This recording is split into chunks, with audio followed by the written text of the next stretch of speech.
साहित्य लहर में आपका स्वागत है। आज आप सुनेंगे मालती जोशी जी की कहानी खूबसूरत झूठ। आइए कहानी सुनते हैं।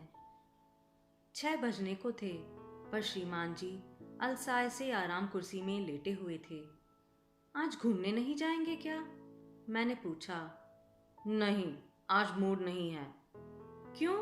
वो छोटे सरकार तो कब से जूते मोजे पहन के तैयार बैठे हैं। दादाजी का इंतजार कर रहे हैं। जानता हूं, वे चिढ़कर बोले। इसलिए प्रोग्राम कैंसिल कर दिया है। मतलब क्या होगा? दिन भर की ऊब मिटाने के लिए थोड़ा पार्क में चला जाता हूँ।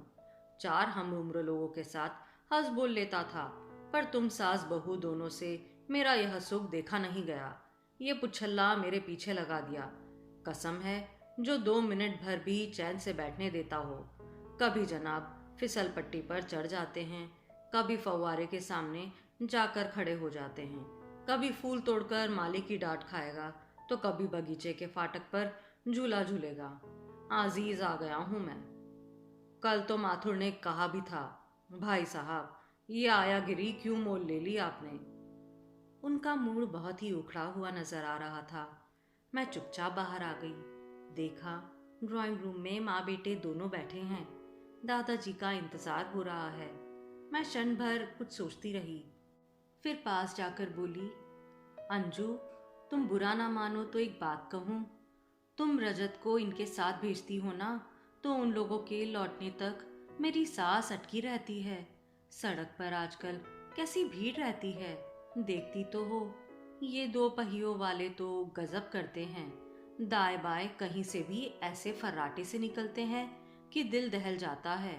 और ये महाशय तो इतने चंचल है कि बस कब हाथ छुड़वाकर भागना शुरू कर देंगे पता ही नहीं चलेगा। इसके दादाजी से संभलेगा थोड़ी ही, पर मैं मना करूंगी तो बुरा मान जाएंगे, इसलिए तुमसे कह रही हूँ।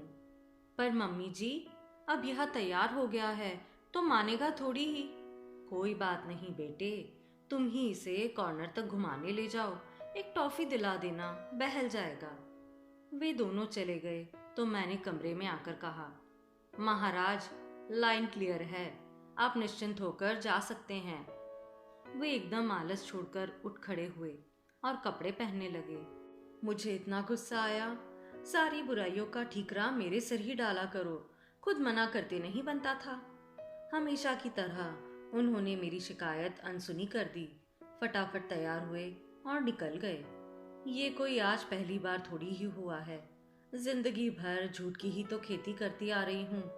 कभी नौकरों के लिए, कभी बच्चों के लिए, तो कभी बहू के लिए।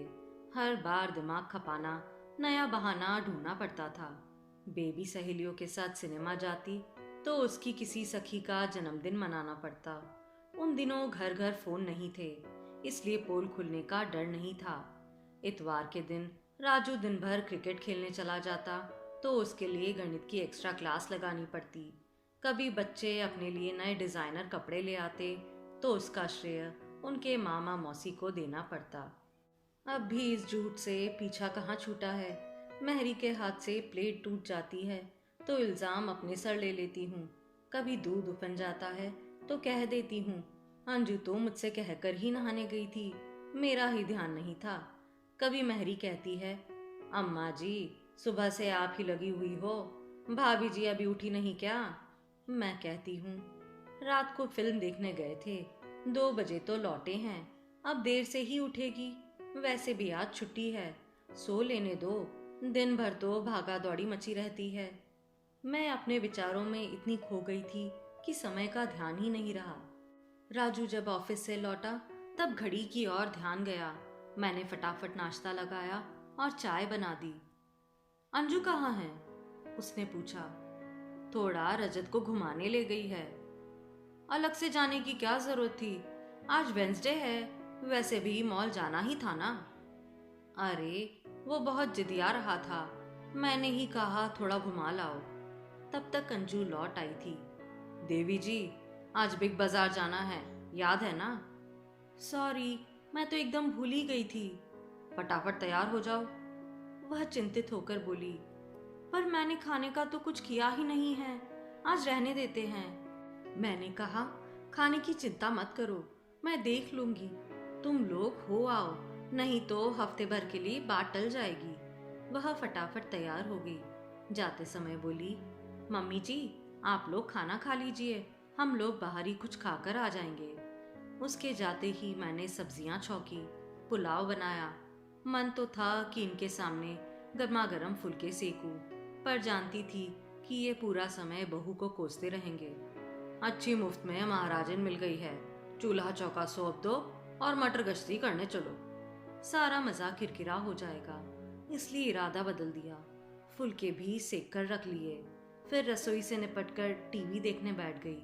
हमारे कमरे में अलग से टीवी है, पर एक भी प्रोग्राम मैं ढंग से नहीं देख पाती। हर सीरियल इन्हें ऊल जलूल, उटपटांग और बेवकूफ़ी भरा लगता है। पूरे समय उनकी कमेंट्री चलती रहती है, सारा आनंद चला जाता है। खुद भी तो एंजॉय नहीं करते। समाचार सुनेंगे तो नेताओं को गाली देंगे, मैच देखेंगे तो खिलाड़ियों को कोसते रहेंगे। जिंदगी भर हेडमास्टर रहे हैं ना, वे ही आदतें अब भी कायम हैं। वे घूमकर लौटे तो 8 बज चुके थे।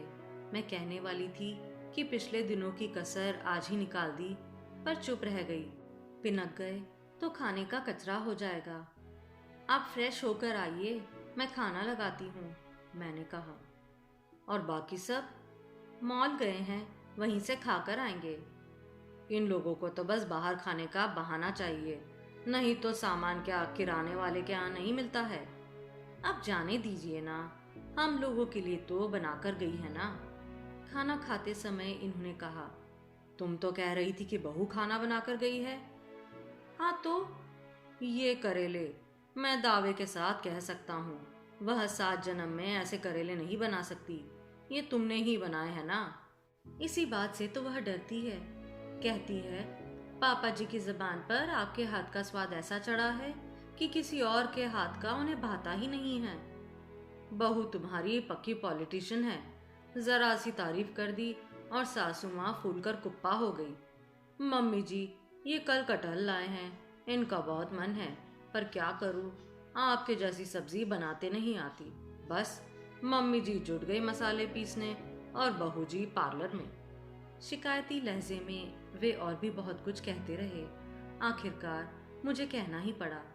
झूठ मूठ ही सही, तारीफ तो करती है, और उसे तो वह भी नहीं होता है। मेरे लिए कह रही हो, हर बात क्या कहकर बतानी पड़ती है। मैं चुप रह गई। खा पी कर हम लोग बरामदे में आकर बैठ गए। उन लोगों के आने तक जागना तो था ही। वे लोग कोई 10:30 बजे लौटे। रजत तो सो ही गया था। मम्मी जी आप लोगों ने खाना खा लिया? बहू ने आते ही पूछा।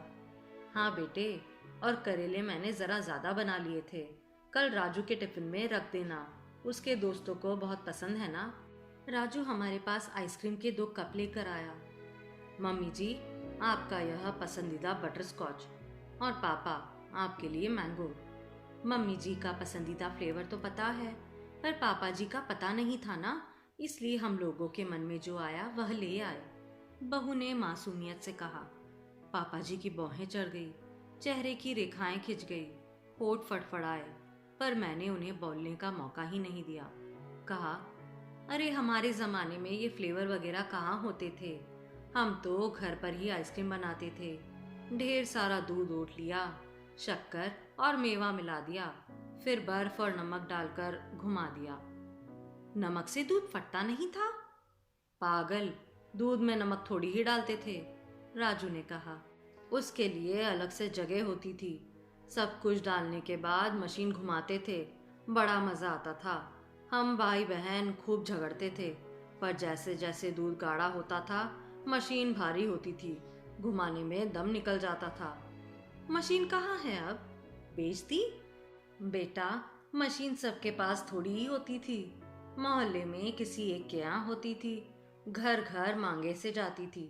बदले में मशीन के मालिक के यहाँ थोड़ी सी आइसक्रीम भेज देते थे, बस तब यही चलन था। बच्चों के जन्मदिन पर, बच्चों के पास होने पर, घर में मेहमान आने पर आइसक्रीम बनाना तय होता था। हम लोग सोने के लिए जैसे ही कमरे में पहुंचे, ये बोले, आजकल तुम कितनी सफाई से झूठ बोल देती हो, साल में कितनी बार आइसक्रीम बना डाली। तो क्या ये कहती कि साल में ले देकर सिर्फ एक बार बनती थी, हमारी शादी की सालगिरह पर। श्रीमान जी, मुझे आपकी और आपसे ज्यादा राजू की इज्जत का ख्याल है, समझे? और झूठ की भली कही, वह तो पूरी जिंदगी बोलती चली आ रही हूँ। मेरे पापों का हिसाब करते करते चित्रगुप्त जी की कॉपी भर गई होगी। कैसा पाप? पता है, एक झूठ 100 पापों के बराबर होता है। तब तो चित्रगुप्त जी की कॉपी जरूर भर गई होगी, बल्कि उन्हें सप्लीमेंट्री लेनी पड़ी होगी। कर दी ना मास्टरों वाली बात। मास्टर हूँ तो क्या, तुम्हारे बेटे को तो इंजीनियर बना दिया ना।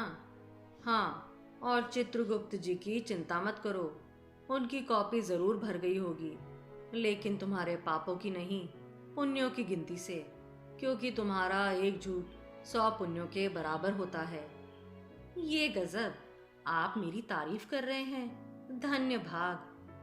कभी कभी मैं भी झूठ बोल लेता हूँ, इन्होंने कहा और सिर तक चादर ओढ़ ली। अब भूले भटके बीवी की जरा सी तारीफ कर दी तो उसमें इतना झेपने की क्या जरूरत है, पर स्वभाव का कोई क्या करे। आप सुन रहे थे मालती जोशी जी की कहानी खूबसूरत झूठ। अगर आपको पसंद आई तो प्लीज़ वीडियो को लाइक ज़रूर करें, और अगर चैनल सब्सक्राइब नहीं किया है तो सब्सक्राइब कर लीजिए। धन्यवाद।